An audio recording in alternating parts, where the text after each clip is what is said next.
श्री मुख है श्रीमद् भागवत भगवान का। एकादश ललाट पट्टम, ललाट ही 11वां स्कंद है। शिरोपित द्वादश भाती, और ये शिरो भाग है, ये 12वें स्कंद है। तब तमादिदेवम पुरुषम पुराणम तमाल रूपम सुविदावतारम अपार संसार समुद्र से तुम भजामहे श्रीमद्भागवत स्वरूपम। ये तमाल वृक्ष जैसा श्याम वर्ण इनका है। यह सबों के हित साधन करने के लिए ही गोलोक मंडल से यहाँ प्रकट हुए हैं। भगवान तो सबों से नहीं मिल पाएंगे, परंतु स्वयं भगवान इसमें समाहित होकर के हम जीवों के समक्ष आ गए हैं। इस अपार संसार समुद्र से पार करवाने वाले श्रीमद् भागवत भगवान का मैं भजन करता हूँ, सेवन करता हूँ। तेनेयम वाङ्मयी मूर्धे प्रत्यक्षा वर्तते हरि सेवनात् श्रवणात् पाठात् दर्शनात् पापनाशनि।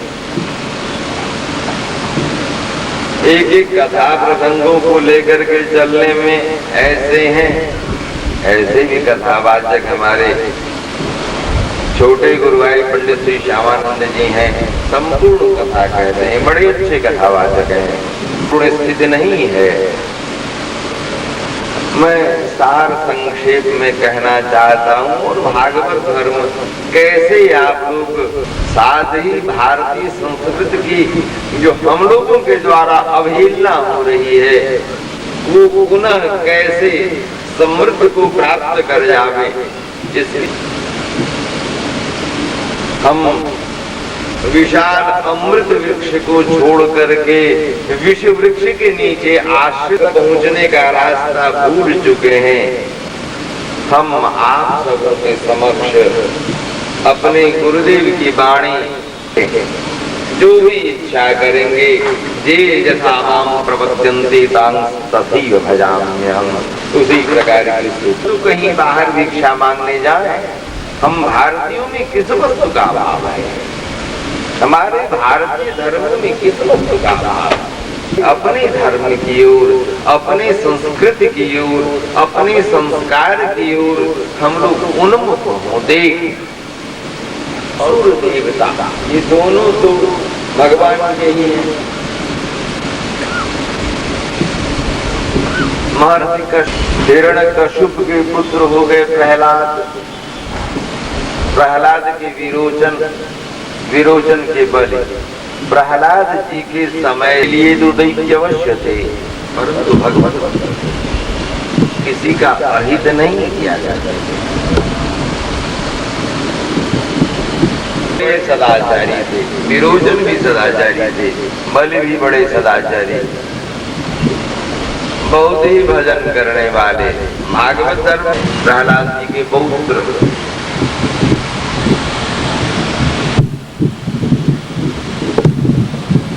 उस समय में समुद्र मंथन में ये समुद्र हमों का शरीर या वृक्ष ही मन है मथान, इसी से मंथन क्रिया हम लोग अपना करते हैं।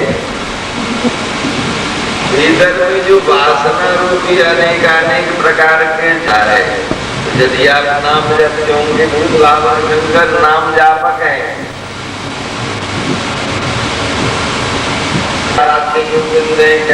गर्मी न लग जाए, असर न कर जाए, व्रत के माध्यम से उस विष को ही उन्होंने श्याम रूप ही प्रदान कर दिया। नीलापन लिए हुई कालापन में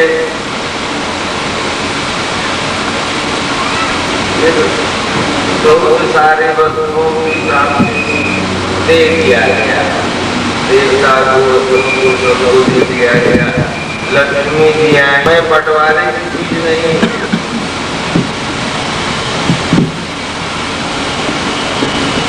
मैं तो स्वयं चुनाव करूंगी।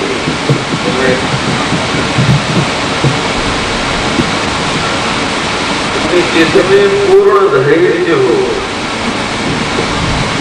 कार्य हो, जिसमें पूर्ण मंगलत्व हो, उसी को मैं वर्ण करूंगी। इसीलिए लक्ष्मी वन बीज है, पृथ्वी बीज है, पाई जाती है। महर्षि भृगु मारे लाभ हो गया, एक ब्राह्मण देवता कहा मेरे कठोर शास्त्र बहुत अपराध करने पर भी क्षमा ही करते चलते हैं जीवों। कल्याण क्षेम का मतलब होता है योगक्षेमम वहाम्यहम, यह विष्णु ही प्रदान करते हैं परम कल्याण। इसलिए इतने तब अमृत की उत्पत्ति हुई। अब अमृत की उत्पत्ति होने से असुर कहते थे मैं लूंगा, देवतागण कहते थे मैं ही लूंगा। देवता के द्वारा और बंटवारा किए। बोले असुर लोग यदि अमर हो जाएंगे तो सभी भोगी ही बन जाएंगे। इनमें भोग वृत्ति है और पुरुषार्थ है, परंतु पुरुषार्थ तो कर लेते हैं,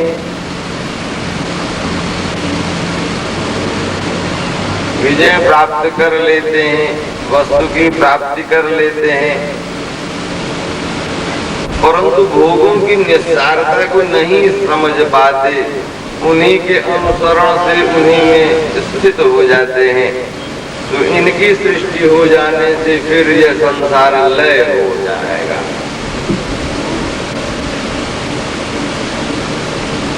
इस बात को देवताओं के बीच में बैठ गए और जिस समय में अपनी मुस्कुराहट और नैन बाणों से असुरों को व्यतीत करते हुए श्याम सुंदर हमारे सूर्य और चंद्रमा के बीच में आकर के बैठ गए। इसका तात्विक विश्लेषण तो बड़ा विचित्र है। अन्य के बीच में क्यों नहीं? अथर्वा शक्ति और चंद्रमा से अमृतमयी शक्ति का वितरण होता है।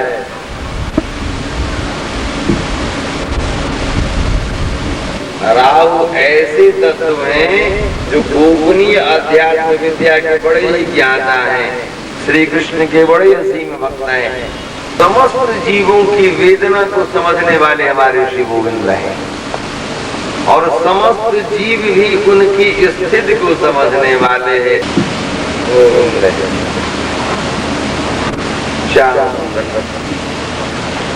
तो उस बीच में बैठ करके अमृत पान कर लिए।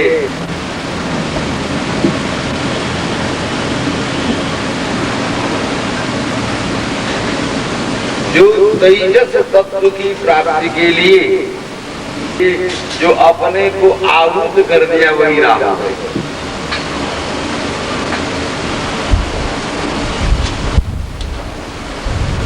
बात जब पता लगी शंकर जी को, रूठ गए श्याम सुंदर से। बोले कैसे हुआ? बोले क्या हुआ?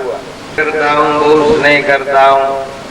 कैसा कैसा रूप अपना तुम बना लिए, अवतार बना लिए, देवताओं को दिखला दिए, हमें तुमने दिखाया। असुरों को सम्मोहित करने के लिए न मैं दिखलाया था, मत देखो। बोले नहीं मैं देखूंगा। बहन के साथ मेरा नाम जपते रहते हो, लीला चिंतन करते रहते हो, ये सब क्या देखोगे? असुरों को सम्मोहित बड़ी इच्छा हो रही है। बोले यदि आपने कहीं काम वासना का जागरण हो गया तो? बोले अरे तुम्हारी बहन हमारी है, काम को मैंने ही ये चलाया। बोले अच्छे। बोले बहन पार्वती देख तेरे पति क्या कर रहे हैं।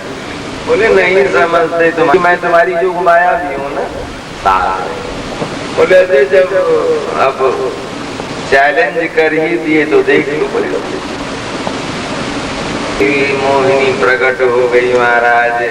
भूत भागवत शंकर को यह भी नहीं पता लगा कि मेरी बगल में मेरी पत्नी है। सोचो हो जाए